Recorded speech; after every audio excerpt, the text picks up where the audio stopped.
On July 7, 2016, gunshots erupted during a peaceful protest against police brutality. While crowds scattered in every direction, members of the Dallas Police Department answered the call of duty to serve and protect, and ultimately 5 officers paid the ultimate price.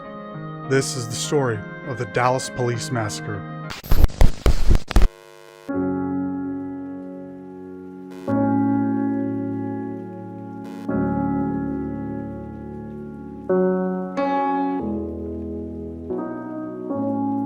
Micah Xavier Johnson was born in McGee, Mississippi, and was raised in Mesquite, Texas, a city located just east of Dallas.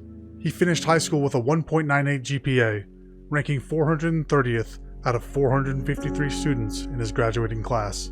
Immediately after high school, he joined the United States Army Reserves. Johnson served from March of 2009 until April of 2015, completing one tour in Afghanistan from November 2013 until July of 2014. Johnson would ultimately receive an honorable discharge, and that's where the questions start to surface.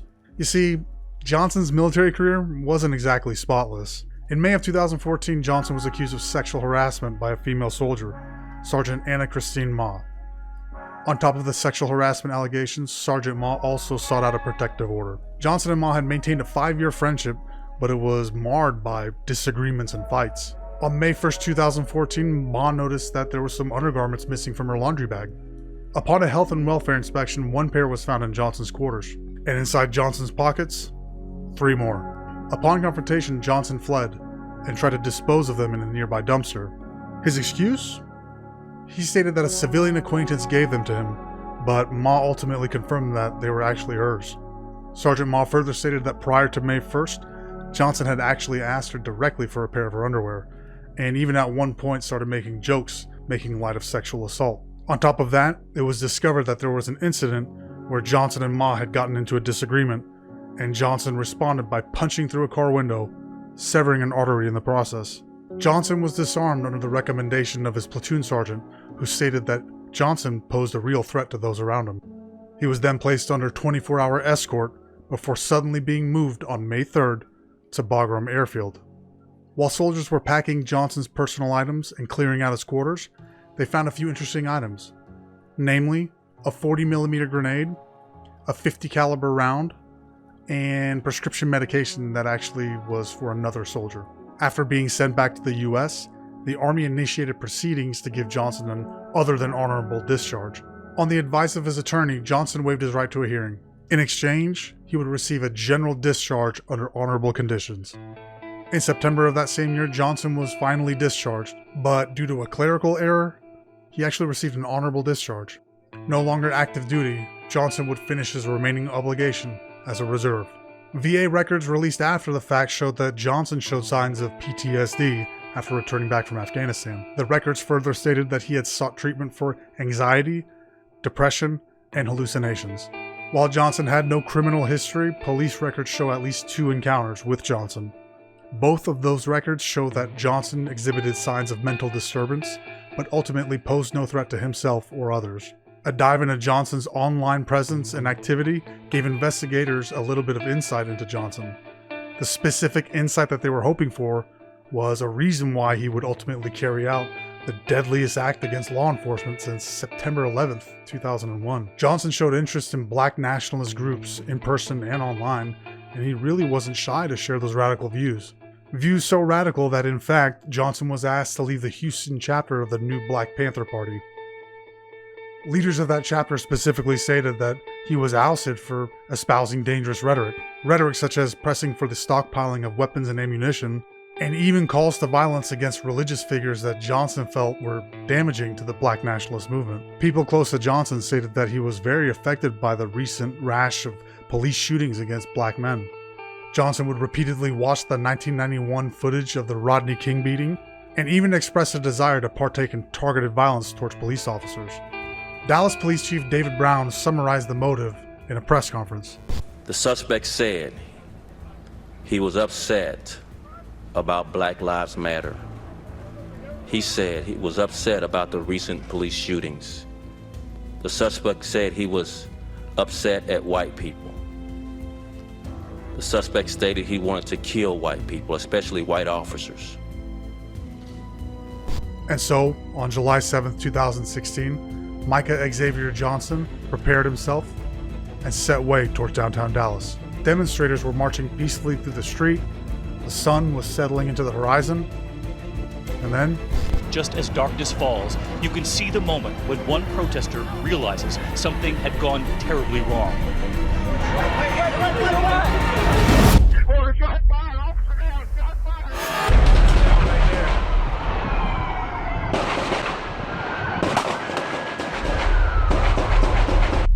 Shortly before 9 p.m., Johnson parked his mother's black Chevrolet Tahoe in front of the Centro College in downtown Dallas.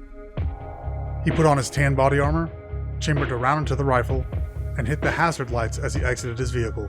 He worked his way towards the intersection, and as demonstrators worked their way down Main Street, Johnson took his rifle, shouldered it, took aim at a group of police officers, and opened fire.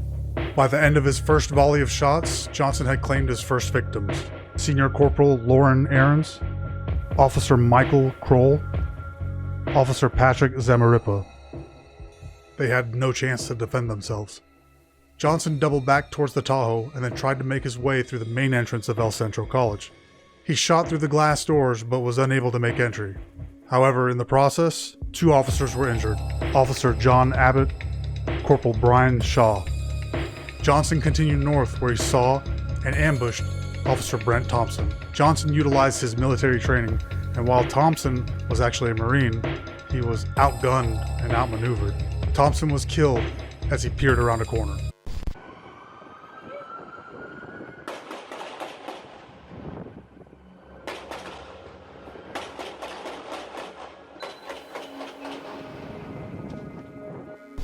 Johnson continued to work his way around the building and ultimately shot through a separate entrance off Elm Street. He was now inside the building. At some point, Johnson sustained an injury, leaving a trail of blood everywhere that he went. Officers would use this trail to help identify where in the building Johnson actually was. Corporal Shaw, despite having suffered serious injuries, continued to follow Johnson. Shaw tailed him into a stairwell, where Johnson ultimately opened fire on Shaw again. Shaw had to retreat, and Johnson continued working his way up the stairs. Navigating through the Centro library, Johnson headed towards the north side windows facing towards Elm Street. He stopped and opened fire on officers that were arriving on the scene. It was here that Johnson struck and killed Sergeant Michael Smith as he was exiting his patrol vehicle at the 7-Eleven across the street. Beyond those windows that he shot out of was an alcove where Johnson would ultimately barricade himself in. Over the next hour, Johnson and law enforcement would continue to exchange gunfire sporadically. After assessing the situation, it was deemed that it was essentially impossible to move on to Johnson's position without being in direct line of fire and seriously risking more officer lives. The standoff would ultimately end when Chief Brown ordered 2 officers to rig a robot with C4 explosive that could be detonated remotely. The city of Dallas's remote-controlled bomb disposal vehicle, a Remotech Andros Mark VA-1, was fitted with 1 pound of C4 and sent on its final mission. The robot approached Johnson's position, and as soon as line of sight was made,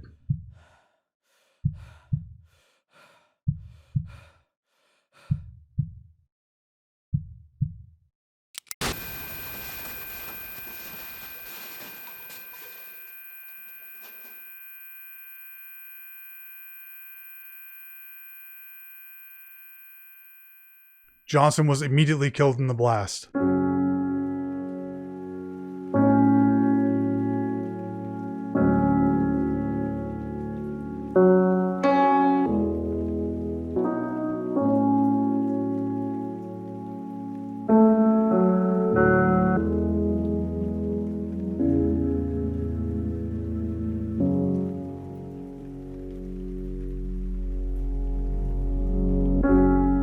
Next to his body was an Izhmash Saiga, an AK-47 variant, and at least 1 confirmed handgun, a Glock 19 with high-capacity magazines. On his body was the ballistic armor and armor plating that he had put on just a few hours before. The aftermath of Johnson's attacks spread far and wide. Federal investigations from across the board were immediately underway. Civil lawsuits were filed en masse. Discussions and criticisms over DPD's use of a robot to inflict lethal force on a citizen, and racial tensions, which were already high, peaked even further. It's hard to really make sense of what happened that night. That's because It doesn't make sense. All the loved ones of those who had passed, all of them were left drowning in shock and sorrow. Micah Johnson's actions in just 2 words were unequivocally reprehensible, and they remain reprehensible throughout any kind of circumstance he was in or any kind of slight that he may have felt throughout his life. His parting gift to a society that he wanted to do nothing more than harm and further divide, a wake of blood, tears, and confusion.